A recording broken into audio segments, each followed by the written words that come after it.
a psychotic episode like this. And there are others who feel that only those who have a tendency to easy disorganization of the brain by their metabolism, that only they can get the psychotic trips.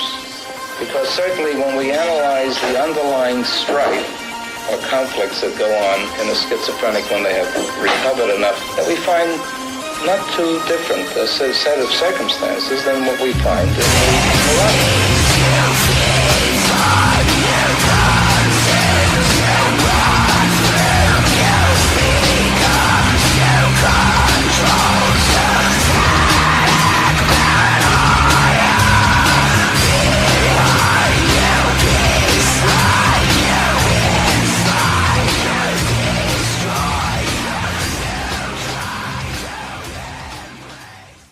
Parents strongly caution the following programs are intended for mature audiences over the age of 18. These programs may contain some material that many parents would not find suitable for children and may include intense violence, sexual situations, coarse language, and suggestive dialogue. To save the patient from what would otherwise be a severe neurotic phenomenon.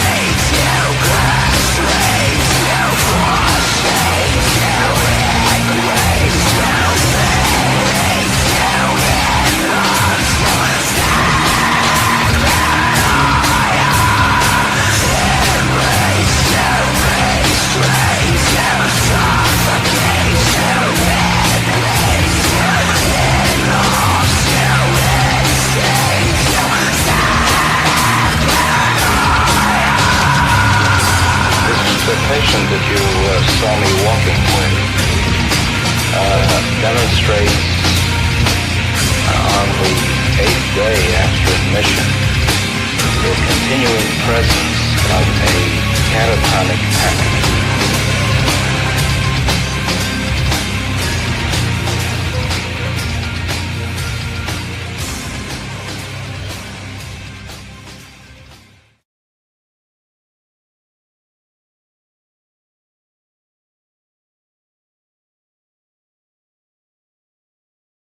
All right, welcome to the last part of the season finale. Of course, we have got Abigail's Asylum on with us. How you guys doing tonight? Hey, Hi, good. Hello.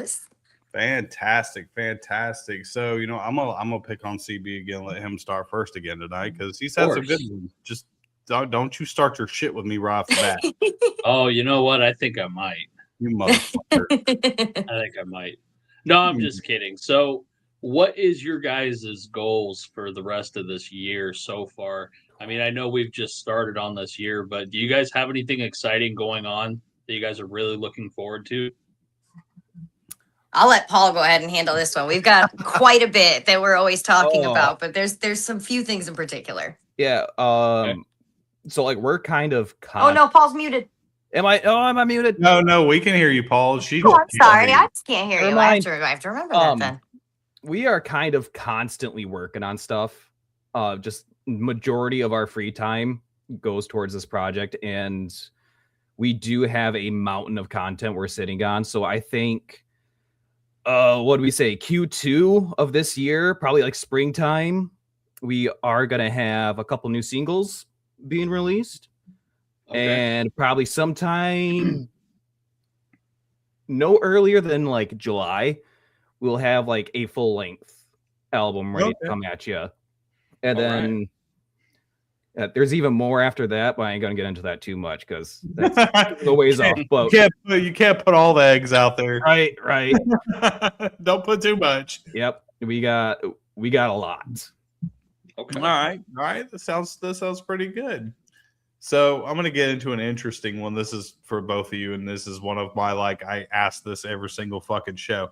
If you could dig up a dead musician or music executive and spend an entire day with them and learn everything they know about that particular, whether it's instrument, music, the industry, whatever, who are you going to dig up and who are you going to spend that day with?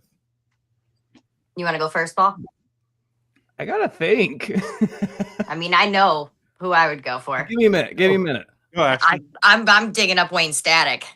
I'm going to get Wayne out. Yeah. I'm going to get Wayne out, man. And we got a lot to talk about, bro. I got to pick your brain about everything you went from this amazing metal to industrial to a little EDM to just the incredible music that he built. I really grew up loving Static X so much. So that was my first guitar, was the Trip Eisen Signature Series Wave and stuff. Just love them to death. So I definitely go for Wayne.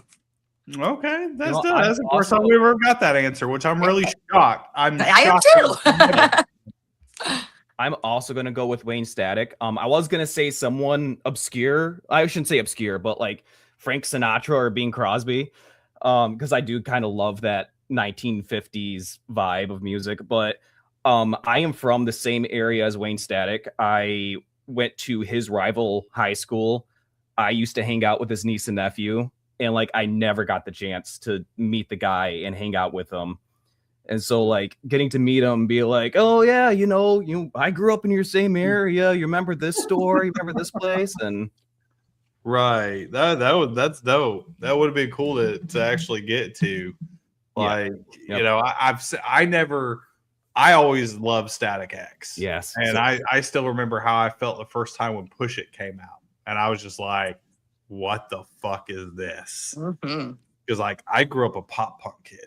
So I was like big into the pop punk scene before I got into like heavier stuff and same actually. but it was Static X and Coal Chamber that pushed me into getting into heavier stuff. I think they brought a lot of us across the line. Hey, he's got the damn Coal Chamber shirt on. I'm so stoked because I finally get to mark Coal Chamber off of my bucket list because they're playing Welcome to Rockville this year. Ooh, nice. Hell yeah. And I'll be there. I got to see him as Devil Driver.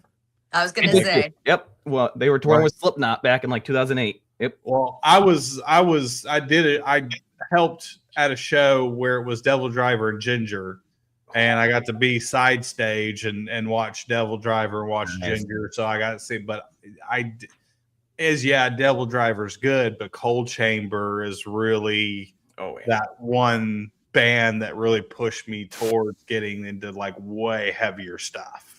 So, and I've never got to see them, and I'm so upset I never got to see Static X.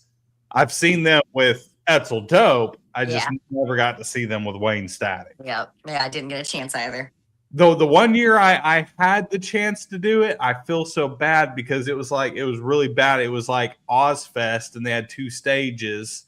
And it was like you had, when you're at a festival, you got to pick and choose what bands you're going to go see. Mm-hmm. And at the time, I chose to go see Pantera instead of Static X. And that's a tough call, right? I'm still stoked that I went and chose Pantera because that was the original lineup. And okay. Yeah. It was way back then. Yep. So had I not, I would have never got to see that original lineup. But I also never got to see Wayne Static. So I guess it was kind of like a lost regardless. So I do have a hilarious story about Wayne because, like, as I said, I used to hang out with his niece and nephew. So I was over at their house once, and they just had a wall full of like family pictures and stuff. And there was one that was like in front of the Christmas tree, and it was the entire family, like 20, 30 people. I'm like, oh, I wonder if Wayne's in this. So I'm looking, everyone's smiling in their nice Christmas sweaters. And then you see Wayne up in the corner with his hair standing straight up going, oh, okay, I missed him. Yep. That's fucking awesome. All right, CB, you're up on deck, bro. So what is something that really irritates you guys about the music industry? There's more than a few things, I'm sure. Yeah. You want to go first, Paul? Yeah, the algorithm, the way it is right now, like trying to promote your music feels like screaming at a brick wall.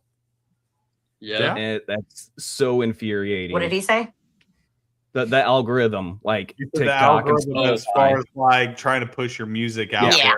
Yeah, definitely. That has to be it for me because like absolutely that's kind of been my main focus over the past few months is just like marketing, get what we currently have up in front of as many eyes as possible. And then it's just like, again, screaming at a brick wall.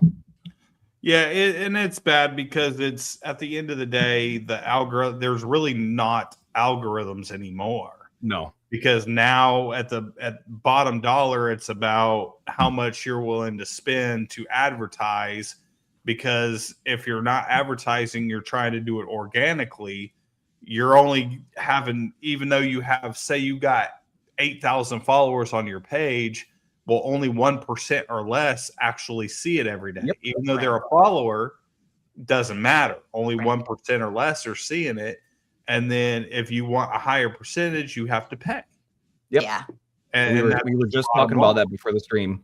Yeah, and there's nothing you could do about it. You could try to share to groups, but you're only allowed to share to so many groups per day. And if you go over that point, which nobody really knows what that point is, if you go past that, then you catch a ban.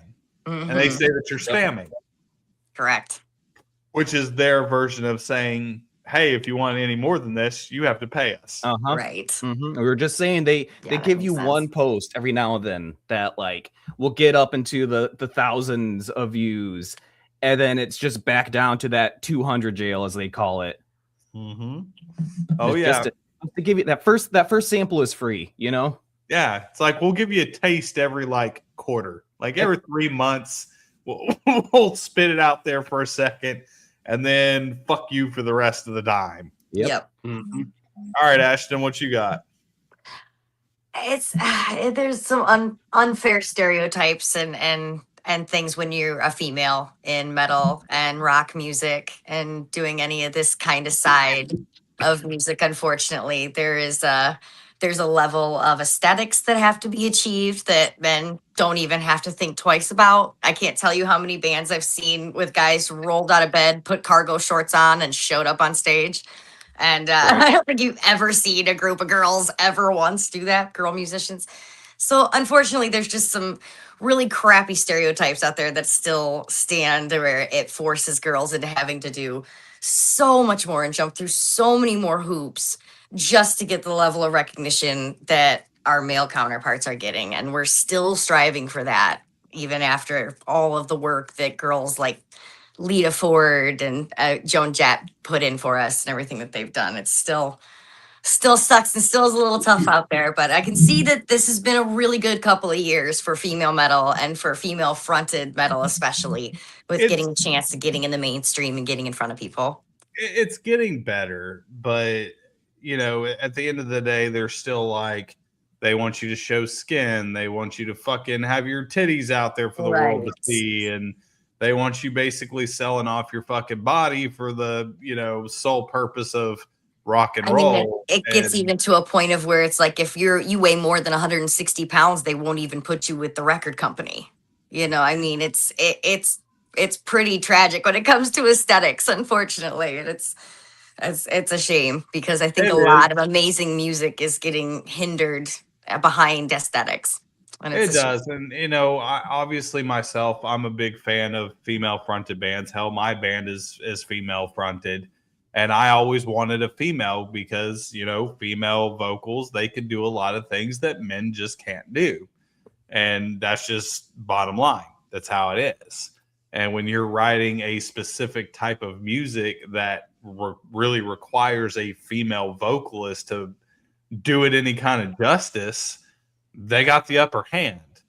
But it still used to be, and there's still that boys club that still somewhat exists. Is it as prevalent as it was back in the day? No. Right. But it's still, man, that's Dan. That's Dan. I was gonna say that's the band. I think that's a different kind of club, buddy. that's the band Decay. They're very good friends of mine, and I actually also manage that band. And if you like industrial metal, go look up Decay because they're very, very good. Very good. One of the best.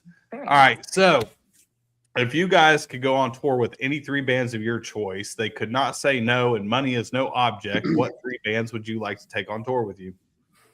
Does genre matter? Do they have to be same genre? Nope. Whoever the fuck you want. Whoever you want. I am taking the Gorillas. I am taking Oh shit. I'm taking OK Go. And I'm taking Weird Al Yankovic. and we are going on tour. Okay. All right. No Yes. judgment here. Weird Al Yankovic has one of the most amazing bands you will ever see. They could play any style of music you could ever ask them to because they have to nightly. They have to play Michael Jackson or they have to play Peter Gabriel or whatever it is. But that's my three: Gorillaz, Weird Al. Okay, go. It's gonna be amazing. You got me on that one because I was like, Yeah. Okay. Those are not some bands we hear too often. I bet. Yeah. No, we have never heard any of those bands. All right, how about you, Paul? So mine's not going to be nearly as entertaining, but I have met a lot of fantastic bands in the TikTok metal community. So I am going to say, I will say OTEP, just for the resemblance of sounds, and they are a huge influence. But I'm also going to say a artist called No Tricks. I think that's how it's pronounced. Small artist from like, I don't remember if it's Russia or she's just Russian, lives in England, but she leans heavily into that hardcore rap side of nu metal and also has this psychological horror theme to her music. And there is another small band called Bachelor's Grove from Chicago.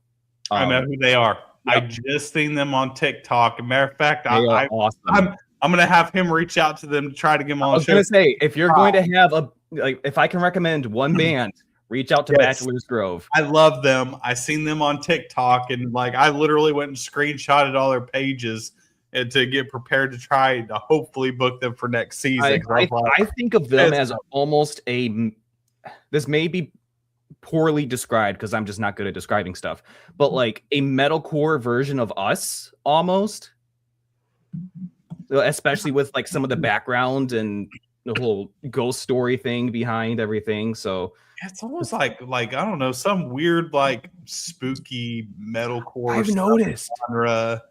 Like just horror narrative, yeah, supporting metal. Like I'm so here for this new genre that's emerging.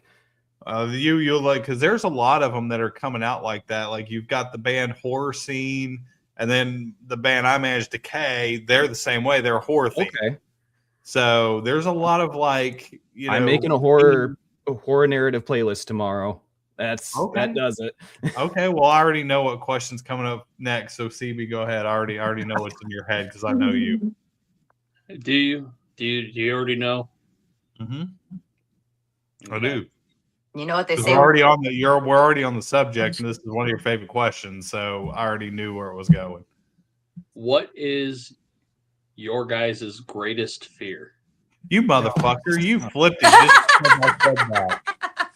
You son of a bitch! You asshole! Pulled a fast one on now you made me look stupid. Okay. What are you guys most afraid of? Most afraid of? I mean, that's a good question. Yeah, what am I not most afraid of? What do you think, Paul? I can't hear him, so you guys are gonna have to fill me in. Oh,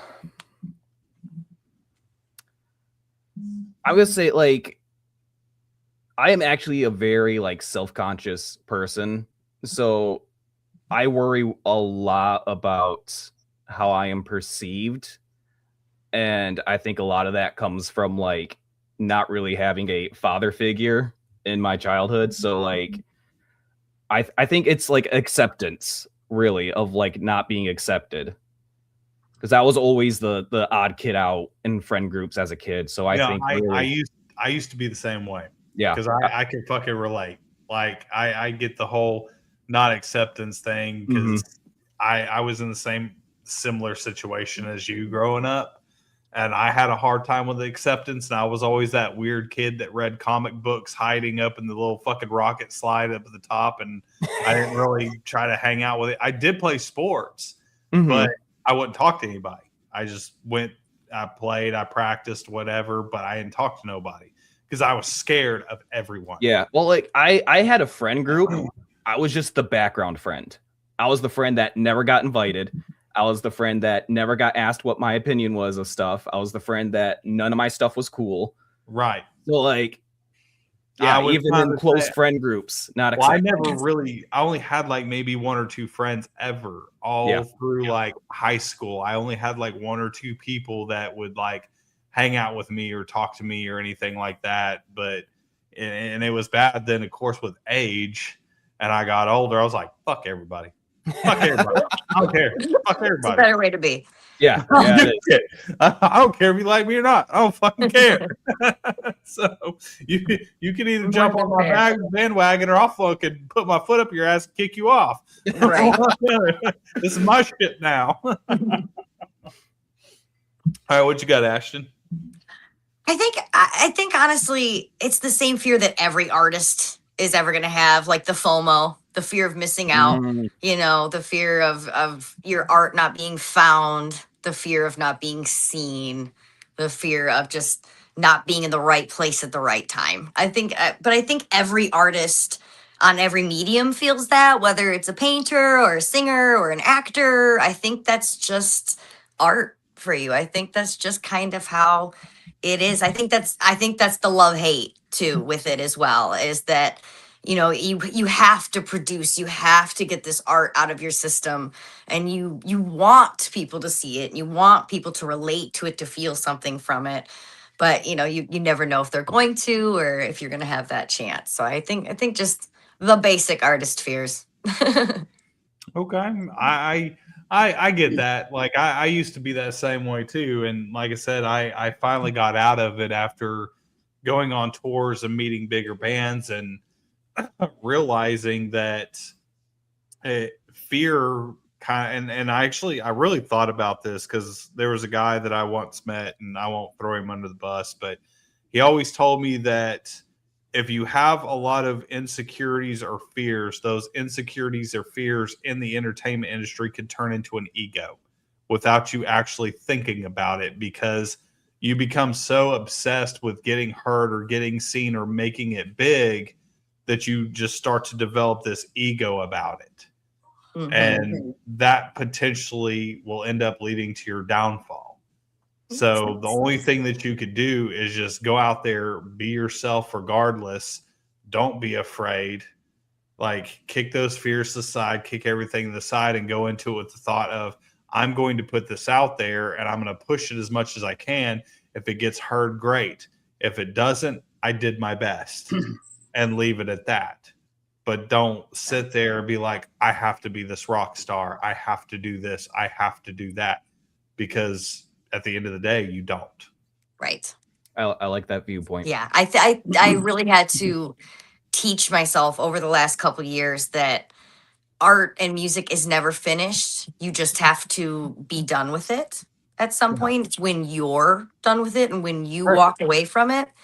Or because I have horrible OCD, ADHD, where I will just fixate on the smallest and littlest things, like, oh, the tone of this, or oh, the sound of this, and just the littlest, tiniest things. And I've had to teach myself, you know, it doesn't have to be perfection. It's your art. Just when you're ready to walk away, then it's ready, you know? Right. And I was always also told, don't ever overthink it. Yeah, it's very easy to do.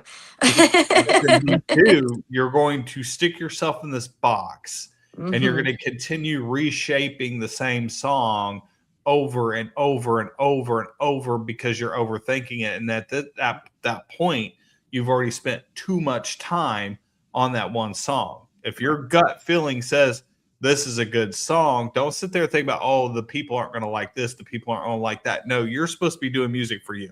Right. Not for that. Mm-hmm. If you like it, someone else is going to like it. Totally agree. You just have to find your people. Yes. Mm-hmm. Is it hard? Yes. Yeah. Difficult? Yes, it is. Definitely. It is a labor of love. We know there's not a lot of money in this. You know you're never going to be a millionaire off this shit. Right. It's like winning the goddamn lottery. It's a roll of fucking dice. And let's face it, the era of the rock star is pretty much over. That's there's been a few bands that have come up that have popped off, but if you really think about it, since probably the lower 2000s, late 90s, there really hasn't been any bands like that came up with this mass amount and Slipknot and Limp Bizkit and all these other bands that found all this huge success. There really hasn't been that up until now with like Sleep Token. Sleep Token's one of the first bands they won the fucking lottery. Yeah.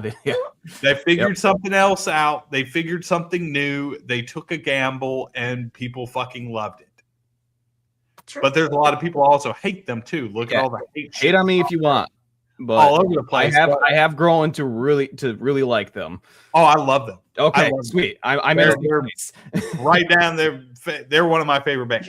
They're a big inspiration to me because I like ambient style like metal and shit like that. Like I'm a huge fucking Deftones fan, and I'm big on Marilyn Manson and some of that type of stuff. Like I'm huge on, but they rolled the dice and they won the fucking lottery. Yeah, I think the 2010s suffered from a terrible oversaturation of bands too. I think that in 2010, like from 2010 on, everybody had a band.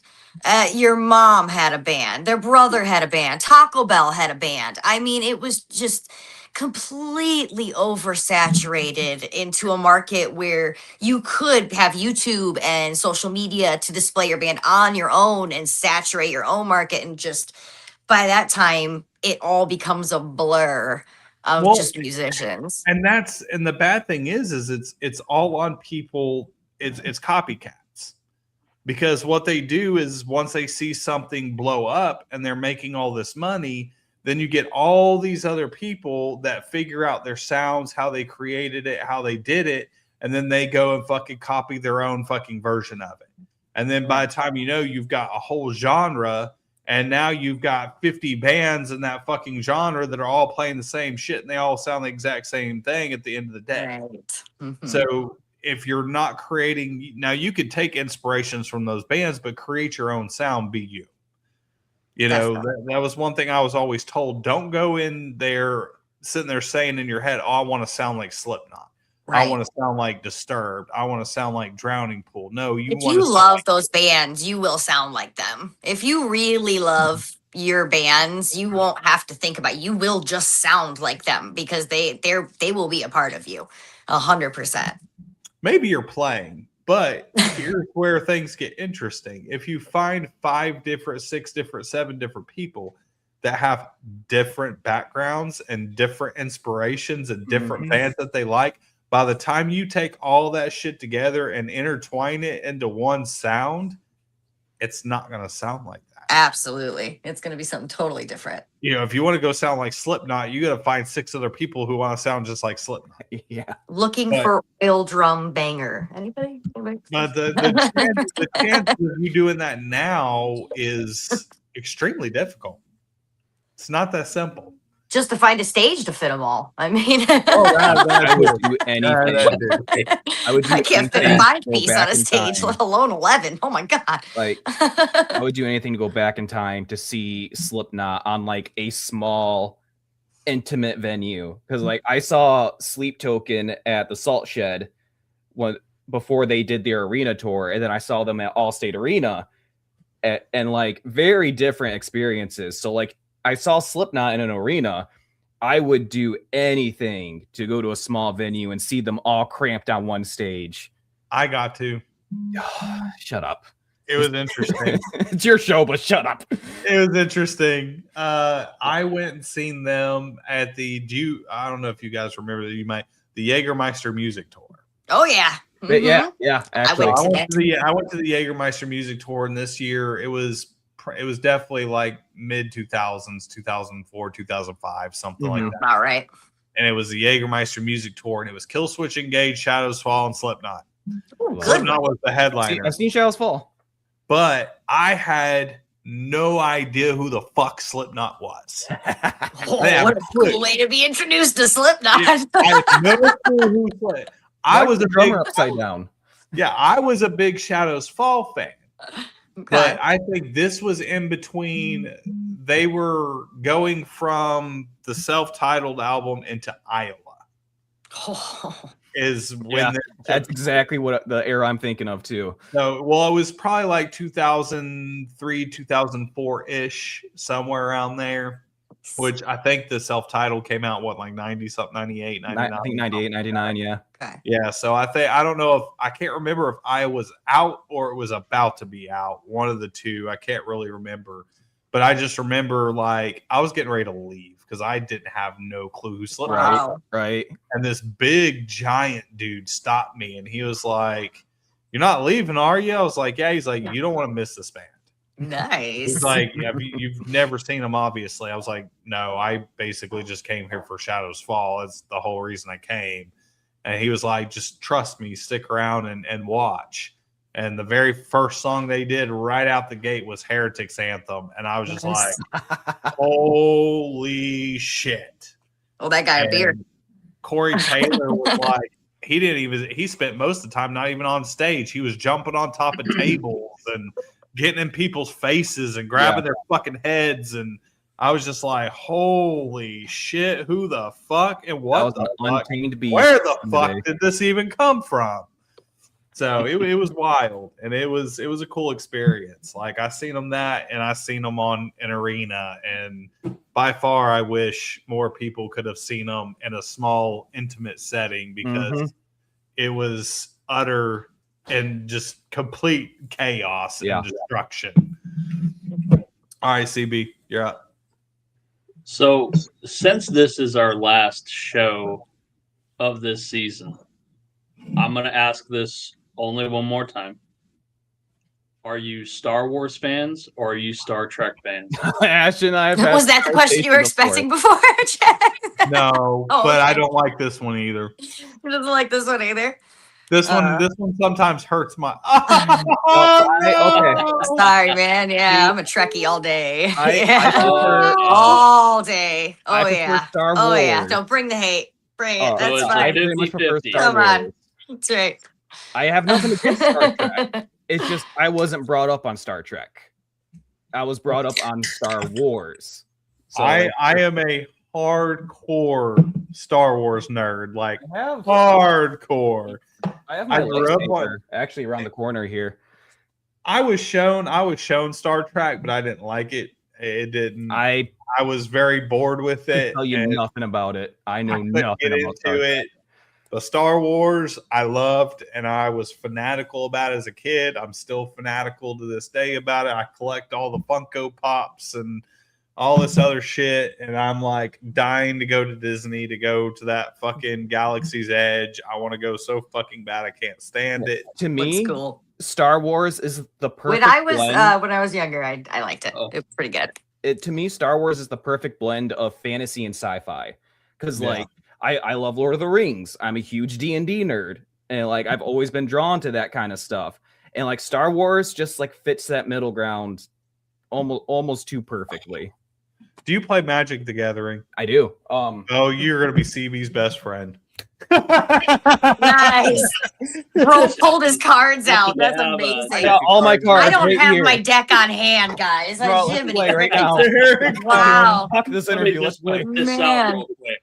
Right. Apparently you got to keep that thing on you. I didn't realize. They're gonna be playing Magic the Gathering after the show's over. That's awesome. All right, so I'll go ahead and ask the question I thought he was going to ask. What is your favorite horror film? Oh my god, horror film. Okay, go ahead, Paul. I'm sure you've got one. Well, I do. It's just I watch so many. Like, so Abigail's Asylum kind of not started, but I revived it when I was trying to make my own horror film, but didn't have the knowledge or the finances for it. But at this time, I had already done tons of research on story structure, the psychology of fear, the trajectory of fear, and all the nuances of horror. And I already liked it before, but like I've seen so many, it's kind of hard to pick a main one. But if I had to choose, I think I'm going to go for one that's personal to me. And I'm going to say The Conjuring, because that inspired me to create a D&D character that's very near and dear to my heart, that I come to realize is kind of like what I wish I had in a father figure. So it's a very personal thing to me. It's something that like I even use to help through my own ups and downs of mental health. So The Conjuring for me. Okay. Okay, fair What do you- enough. He said Conjuring. Oh, okay. Good pull. Good pull. I'm big into the Final Destination franchise. I feel like that's had a pretty good grip on me since I was a teenager. Honestly, every time I see one of those, it gives me the heebie-jeebies. I feel like the evil you can't see sometimes is scarier than the monster that jumps out from under the bed. So those fear have lives always in the unknown. kind of stuck with me. I'm a big horror movie fanatic. Anybody who knows me knows I'm a big horror movie fanatic, and I actually spent many years. I was a independent horror film actor for many years. I've been in quite a few of them. But for me, I really like the horror films from the 80s. I love it. I was gonna say I was debating about saying one of the. I was born in the 80s, so I grew up with all these 80s films, and to me, they just had more depth. They had more character development, and I'm not big on CGI. I like the practical. I was gonna make that comment. The practical does look good. And my favorite film is a lesser known film that was actually banned for a long time. Can I guess it? Go for it. Is it Cannibal Holocaust? No. Okay. I might have slapped you if you said yes, but no. Actually, I thought I've seen Cannibal Holocaust a million times, and it bored the shit out of me. It almost ruined my Halloween. Like, to me, it was really boring. It was that too. And I was just like, it's literally just for shock value only. Unnecessary murder of animals. And it almost ruined my Halloween. I was just like, this is boring and it's pointless. And I whatever. It really is. Didn't really care. My favorite is a movie that Peter Jackson did. I've heard of this. A lot of people don't know Peter Jackson did a couple of like grotesque, fucking almost like they were independent films that he did before he got his fame and fortune and all that. But there's one very specific that, depending on what country you're in, is depending on the name of it, because it goes by two different names. So in this United States, you'll find it as Dead Alive. And then other places it's called Brain Dead. Mm-hmm. But it's a zombie film that's absolutely fucking campy as fuck. It's absolutely ridiculous. There's zombie babies, zombie sex. I have seen this. You said zombie babies, and I'm like, okay, never mind. Great. Is this the one that has the record for the most fake blood? Yes. Okay, I have seen that. Yes. Never mind. I know exactly what you're talking about. My favorite film of all time. He's fucking rolling down the hill fighting a zombie baby. Yes. Yep. I fucking love that movie. I watch it at least 10, 20 times a year, over and over and over. But yeah, I love that fucking movie. I love that shit. It's just awesome. And then anything that fucking Clive Barker puts his hands on. Hellraiser, the earlier Hellraisers, Nightbreed. I loved all that shit. I wanted to touch on what you said about like the practical effects of the 80s. I think like The Exorcist and The Thing, if that were to be released now, I don't think it would have the same impact, because I think the jankiness and the lack of technology behind those practical effects made it scarier. Like we all know of the head scene in The Exorcist. They would have just used CGI now, right? But because there was that jankiness in the animatronics, it's that extra little layer of fear to it, of like that's really not natural. And not to mention they just looked fantastic in that movie. But I found that very interesting. In some of those 80s movies, they're scarier because they didn't have computers. Yeah, believe it or not, I guess it was probably about a month ago, I made CB watch The Thing, and he had never seen it, didn't even know it existed. He had no clue. Yep. Classic. Let's just hang on. So before I even got here, there was a lot of horror films that I have never seen, never knew. And one of the more recent, I guess it could be in its own genre, even in itself, but trauma films. Oh, I love trauma films. I don't know if you guys have seen them, but just be warned, they're graphic. I mean, I probably have, just haven't realized it. But So Trauma they do independent horror films. They've been around since probably the late 70s, mid 70s. This old guy, Lloyd Kaufman, he does these independent, and they are known for a couple of things. One, they're going to be extremely racist, and they don't give a damn what race you are. They make fun of all of you. It's like South Park. Religion, Yeah. it's going. Yes, he's like the original fucking South Park. Love it. Okay. Love it. Horror movie version. No one is safe. He makes fun of everything, and this is coming from an old guy he's an old Jewish guy, and he just goes after everybody, including his own damn shit. And number two, there is going to be a insanely gratuitous amount of nudity. Okay. Primarily titties. You're going to see lots of tits. Tons of tits throughout the whole thing. I feel like there's always that era in horror where, like, is it really a horror movie? Oh no, it's like nudity beyond in it? that. No, it's way beyond that. It's It's like damn near borderline softcore porn at times, or even getting into the harder stuff. You're gonna see dicks. You're gonna see lots of dicks, lots of tits, lots of dicks, like full frontal fucking penis all up in your face, and it is going to be grotesquely gory. I mean, gory to the fucking max, and it is going to be absolutely absurdity. But he did like stuff like Class of Nukem High, and The Toxic Avenger was his. That was Trauma. He's got movies like Street Trash, which was like homeless people fighting over this liquor, but if you drank the liquor, it caused you to melt and explode. You piqued my curiosity, So but random. I think I'm gonna have to do some research before go I watch sit them- down and watch any of these. I'm sorry. Don't forget. It's okay. Don't forget about Poltergeist. Poltergeist. Okay. I like Poltergeist. Good one. No, not Poltergeist. Poltergeist. Poltergeist. Oh God. Oh, I didn't hear that. I can see it now. Yeah. Yeah. It's literally called Poltergeist Night of the Chicken I'm Dead. sure it was foul. Oh, it was. Nope. Oh my god. It's terrible. All right. So CB, you are up. So, if you guys could create a fun item to sell on your merch table, a gag item, something that you guys have, like a joke between each other or a joke between you and fans, what would that item be? Wow. What an interesting question. That is. Yeah, this got real interesting earlier. Oh, yeah. Huh.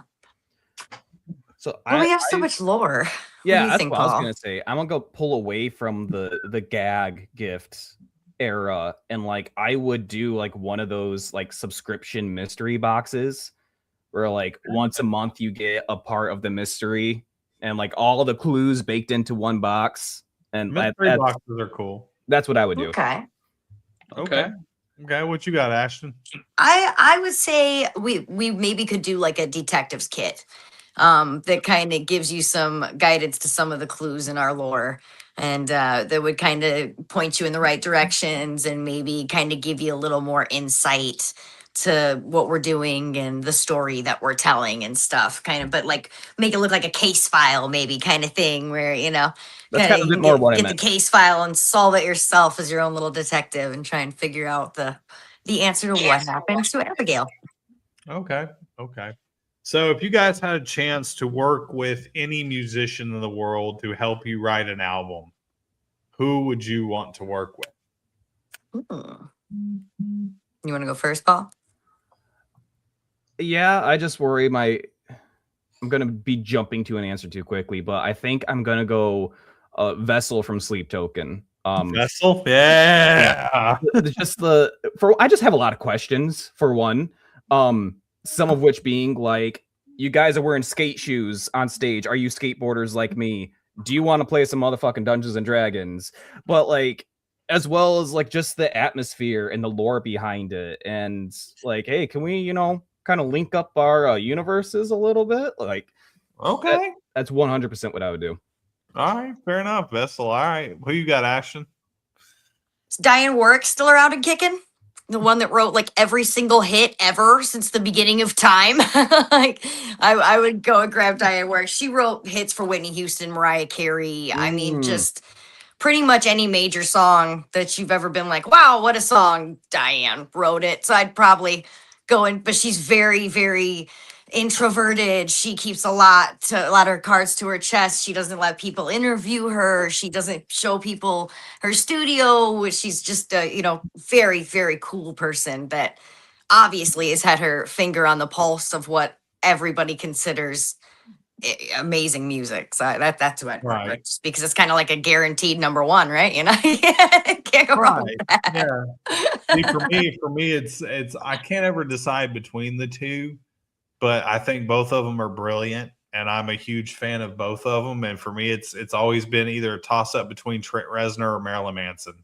Yeah, Trent's the man. Good choices. I would definitely love to work with Trent. Good I choice. don't know which one. Like I can't just decide which one. I would probably lean more towards Marilyn Manson because I've loved him ever since I was in the 6th grade, and fucking I heard before I knew about him, before Sweet Dreams ever even came out. And his very first album, Portrait of American Family, is still one of my all-time favorite fucking albums that I still listen to on a weekly basis all the time. And is as bad as people don't like him, the dude is a musical fucking genius.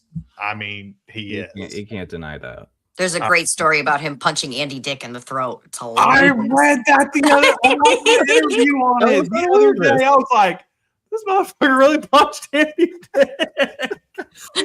He did what everybody else wanted to do in the early 2000s, just throat checked that guy real quick. I know. I can't remember who it was they were interviewing, and the Seth guy Green was telling you yes, about it. Seth Green. Yeah, I see it showed up on TikTok the other day, and I was like, really? I was like, all right, cool. I mean, I wouldn't put it past him. That sounds like it happens. All right, cool. All right, CB, you're up, bro. All right. So if you guys could create a vinyl, what would it look like? Oh, that's cool. Oh, you mean like cover art for it? Cover art. What would the vinyl itself look like? How would you guys design that? Ooh. Oh man.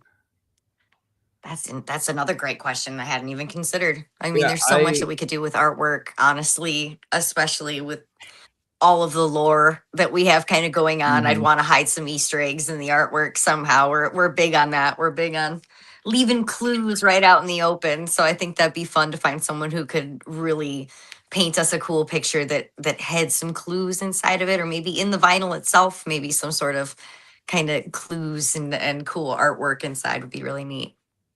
Okay, fair enough. What you got, Paul? Yeah, I'm kind of part of a slightly newer generation. I have heard / seen / used vinyls in my youth, but that was for a grand total of like 10 minutes. So I would probably, I'll be a little generic. I would have like the cover art of the package itself just be similar to what it would be for like a CD or whatever. Right. Which for specific reasons I will not reveal because we have plans for that and there are some clues hidden in that, and which we are not ready to reveal yet.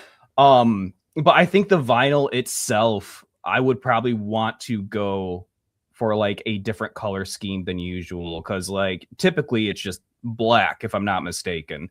Yeah. So like maybe like a off-white, almost looking like the concrete walls of the Asylum with a blood splatter on it. Right. Okay.